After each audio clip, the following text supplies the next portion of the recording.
ഗീതയുടെ ശവശരീരം വീണ്ടു കിട്ടാത്തതിനാൽ അവളുടെ ഒരു ശവകുടീരം പണിഞ്ഞ് അതിൽ അവളുടെ ആത്മാവിനെ സങ്കല്പിച്ചടക്കം ചെയ്യാനും ഞാൻ അന്നാമ്മയോട് പറഞ്ഞേൽപ്പിച്ചു. പിന്നീട് ഞാൻ അന്നാമ്മയെ കണ്ടപ്പോൾ ഞാൻ പറഞ്ഞതെല്ലാം അവർ ചെയ്തുവെന്നും അതിനുശേഷം ആ ആത്മാവ് അടങ്ങിയെന്നുമാണ് അവർ എന്നോട് പറഞ്ഞത്. ഞാൻ പറയുന്നതൊക്കെ മണ്ടത്തരമാണെന്ന് തോന്നുന്നുണ്ടോ? താൻ തൻ്റെ ശാസ്ത്രത്തെ പോലെ എൻ്റെ വിശ്വാസങ്ങളെയും മാനിക്കുക. എങ്കിൽ വരൂ, മനസ്സിൽ തോന്നിയ ചില കാര്യങ്ങൾ കൂടി പറയാം. സണ്ണി, ഈ വെളുത്ത വാവിന് മുൻപ് 2 ദുർമരണം കൂടി ഞാനവിടെ കാണുന്നുണ്ട്. കൃത്യമായി പറഞ്ഞാൽ ഈ വരുന്ന 30-ാം തീയതി, അതായത് അവരുടെ വിവാഹ ദിവസം. എങ്ങനെ അതിനെ തടയണമെന്ന് എനിക്കറിയില്ല. പക്ഷേ തൻ്റെ മേൽ എനിക്കൊരു വിശ്വാസം തോന്നുന്നു. പല ദുരൂഹതകൾക്കും ഉത്തരം കണ്ടെത്താൻ തനിക്ക് കഴിഞ്ഞേക്കും. തിരുമേനിക്ക് അങ്ങനെ തോന്നാൻ കാരണം? തൻ്റെ കണ്ണുകളിൽ ഒരു ചൈതന്യമുണ്ട്. എത്ര ഇരുണ്ട അന്ധകാരത്തിലും വെളിച്ചം വീശാനുള്ളൊരു പ്രഭ കർത്താവ് അനുഗ്രഹിച്ചു തന്നതാണ്. അത് നന്മയ്ക്ക് വേണ്ടി ഉപയോഗിക്കണം. അങ്ങനെയാണെങ്കിൽ എൻ്റെ ഒരു സംശയത്തിന് കൂടി തിരുമേനി മറുപടി പറയണം. എന്താണ്? എന്തോ ലാറ്റിൻ മുദ്രകളുള്ള ഈ കുരിശിനെ കുറിച്ച് അങ്ങേക്ക് എന്തെങ്കിലും അറിയാം?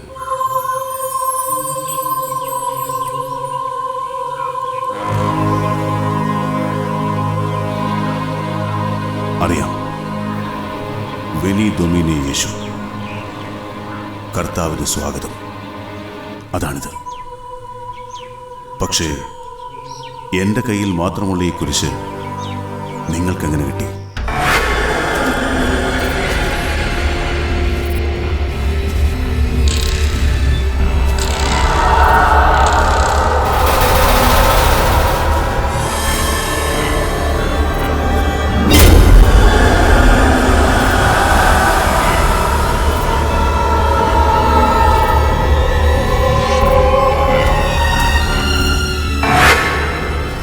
പറഞ്ഞില്ലേ സാറേ, കഴിഞ്ഞ 30 വർഷമായിട്ട് ഇവിടെ അടക്കം ചെയ്ത എല്ലാവരുടെയും പേര് വിവരങ്ങളും ഇവിടുത്തെ രജിസ്റ്ററിലുണ്ട്.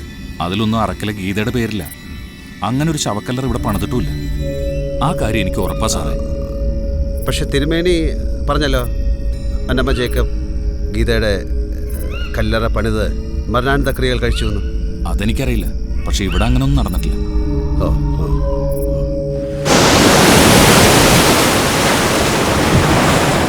എന്തോ എവിടെയോ നഷ്ടപ്പെട്ടു അല്ലേ? അല്ല, ഇവിടെ ഇങ്ങനെ എന്തോ ഓർത്ത് ഒറ്റയ്ക്ക് നിൽക്കുന്നവൻ്റെ ചോദിച്ചാ. ഡോക്ടർ എന്താ ഈ നേരത്ത് ഇവിടെ? അല്ല, ഇവിടെ നടക്കുന്ന പലതും കൂട്ടിയും കുറച്ചുമൊക്കെ നോക്കിയപ്പോൾ ചില സംശയങ്ങൾ ബാക്കി. കദളിക്കാട്ട് തിരുമേനി പറഞ്ഞിരുന്നു, മരിച്ച ഗീതയെ സങ്കല്പിച്ച് എവിടെയോ ഒരു ശവകുടീരം പണിതിട്ടുണ്ടെന്ന്. തമ്പിക്ക് അറിയാമായിരിക്കുമല്ലോ അതെവിടാണെന്ന്. എനിക്കറിയില്ല. അതൊക്കെ ഞാൻ ഇവിടുന്ന് പോയതിന് ശേഷം. കള്ളം. തമ്പി ഇവിടെ ഉള്ളപ്പോൾ തന്നെ ആവണം അത് നടന്നത് എന്ന് നിങ്ങൾക്കെങ്ങനെ പറയാൻ കഴിയും?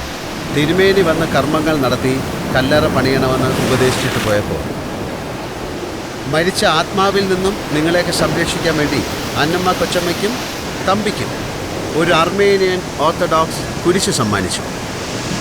അന്നമ്മ കൊച്ചമ്മയുടെ അതിപ്പോഴും ഉണ്ട്. തമ്പിയുടെ കയ്യിൽ നിന്ന് അത് നഷ്ടപ്പെട്ടു പോയെന്ന് തോന്നുന്നു അല്ലേ? അതെ. പക്ഷെ അത് നിങ്ങൾക്ക് എങ്ങനെ അറിയാം? അത് കളഞ്ഞു കിട്ടിയത് എൻ്റെ കയ്യിലല്ലേ. ഇതല്ലേ അത്?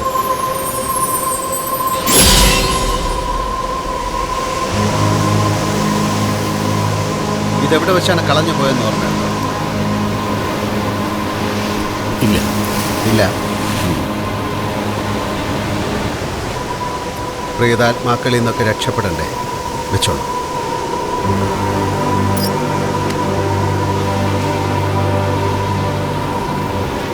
പക്ഷെ ഒന്നോർക്കണം, ദൈവികമാണത്. ദൈവികത ദുഷിച്ചാൽ അത് പൈശാചികമായി മാറും.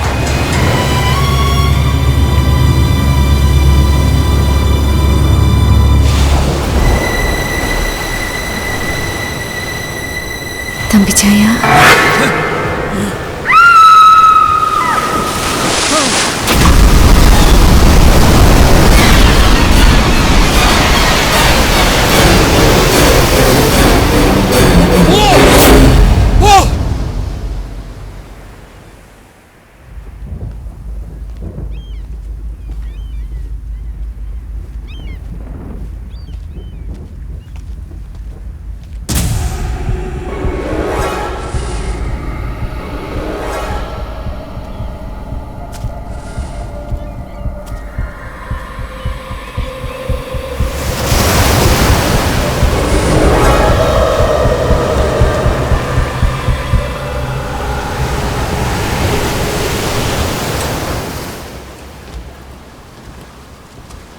തമ്പിച്ചായൻ എന്താ കാണണോന്ന് പറഞ്ഞത്?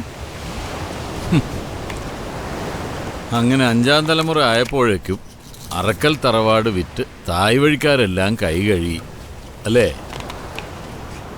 ആ ഇനിയിപ്പോൾ കെട്ടുകഴിഞ്ഞ് അമ്മയും കൂട്ടി കുട്ടി അങ്ങ് പോവും. ഞാനും പോവും എൻ്റെ വീട്ടിലേക്ക്. ശേഷിക്കുന്ന ജീവിതം എങ്ങനെ എന്നൊരു ചോദ്യം എൻ്റെ മുമ്പിലുണ്ട്. അമ്മച്ചിക്ക് ആവുന്നിടത്തോളം കാലം മാസാമാസം ചെലവിനുള്ള കാശ് ഇവിടെ നിന്ന് കിട്ടുമായിരുന്നു. ഞാനും ആ കാശ് അയച്ചു തരാം. പിച്ചക്കാശ് കൊണ്ട് എത്ര കാലം ജീവിക്കും കുട്ടി? ഓണാട്ടുകാരെ വക്കച്ചൻ്റെ കുടുംബം തലമുറകളായിട്ട് ഇവിടെ കിടന്ന് കുറേ വേർത്തതാ. അതിൻ്റെ 5-ാം തലയാ ഞാൻ. ഈ കുടുംബത്തിൻ്റെ മാനം കാക്കാൻ ഞാനും കുറേയൊക്കെ സഹിച്ചിട്ടുണ്ടെന്ന് കുട്ടിക്കറിയാമല്ലോ. അങ്ങനെ നോക്കുമ്പോൾ ഈ വീട് വിറ്റതിൻ്റെ ഒരു പങ്കിന് എനിക്കും അവകാശമില്ലേ? തമ്പിച്ചായൻ പറയുന്നത് കുട്ടിക്ക് അങ്ങോട്ട് മനസ്സിലായില്ല അല്ലേ? തെളിച്ച് പറയാം. ഗീതയുടെ ഭാഗം വിറ്റ കാശ് എനിക്ക് കിട്ടണം. ഇത്രയും പണം തമ്പിച്ചായന് തരുന്ന എന്തിനാന്ന് എല്ലാവരും എന്നോട് ചോദിക്കില്ലേ? അവരോട് ഞാനെന്താ പറയാ? അതൊന്നും എനിക്ക് അറിഞ്ഞൂടാ. എന്ത് വേണമെങ്കിലും പറഞ്ഞു. എനിക്ക് ആ പണം കിട്ടിയേ തീരും. അഞ്ജലി ഒന്നും ഓർക്കണം, ഗീത ഇപ്പോഴും ഇവിടെയൊക്കെ തന്നെ ഉണ്ട്. നിങ്ങളത് തന്നില്ലെങ്കിൽ അവളെ കൊണ്ട് എനിക്കത് ചോദിപ്പിക്കേണ്ടി വരും.